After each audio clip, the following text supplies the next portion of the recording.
So this is what you should have on your paper from last week. You should have found 3 different size circles to trace, and then inside each section you did a different pattern. Now for this week, what we want to do is we want to add the strings that hang down from the dream catcher and draw a feather on the end of them.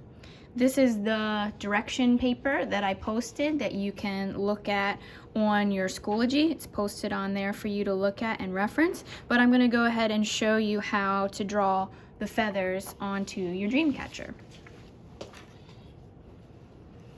So first thing you want to do is draw a few lines that are coming down, and I like to draw them kind of wavy a little bit, so that it kind of looks like you're hanging your dream catcher and they're kind of swaying in the breeze. You can make them shorter or longer. They can be all different lengths. It's up to you. So draw your lines on there, and then at the bottom of each one is where you're going to draw your feathers. On the tutorial paper, it shows you that you're going to be drawing an oval first, but the oval is just basically your guide.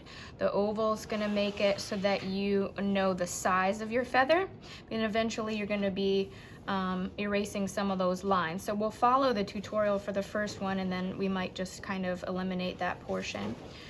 So you want to draw the oval first, and then they have you kind of shave off some of the section inside the oval to make it more of like a feather shape. And then they do want you to erase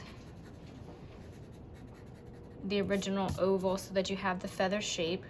Then they show you to draw a line that goes down the middle, and then they have the section of the feather that just makes that line a little bit bigger. So then you do that. Then you go ahead and draw some of the lines that come in from the side.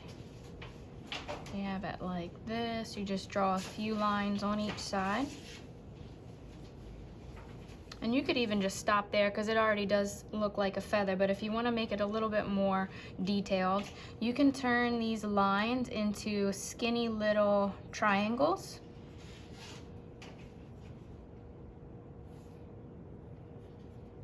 And then once you have those, the last step would be to erase out the outside oval lines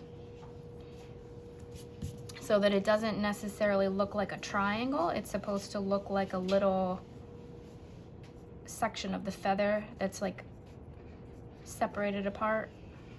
Like if you were to find a feather in nature, it would have like little breaks in it, little sections on the side. So that's going to be the last step for drawing the feather, is to create these little sections on the sides. Okay, so those are the steps for drawing the feather. You're going to want to go ahead and draw a feather on each end of the strings. So also keep in mind when you're drawing your feathers that not all feathers are the same size or the same shape. So you can have them kind of curved to one side, or you can have them bigger or smaller. They actually probably look better if you don't have them all the same size. Now the last thing that we're going to add to our dream catcher for today are beads. The beads can be any shape or size, and you can put them wherever you want. So if you want to put some beads that go around the top of the feather, you can do that, and you can put them in a row. Or let's say you just want to put one here or there. You can put your feathers anywhere on the strings. And you can also put them up towards the top of the strings. And like I said, a few in a row or just here and there on the strings, wherever you want. The other place that you can add beads is up in this design part. So you can add beads in and around here as well.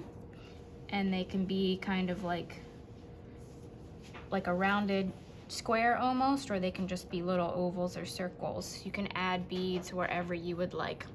And then this is a good stopping point for this week.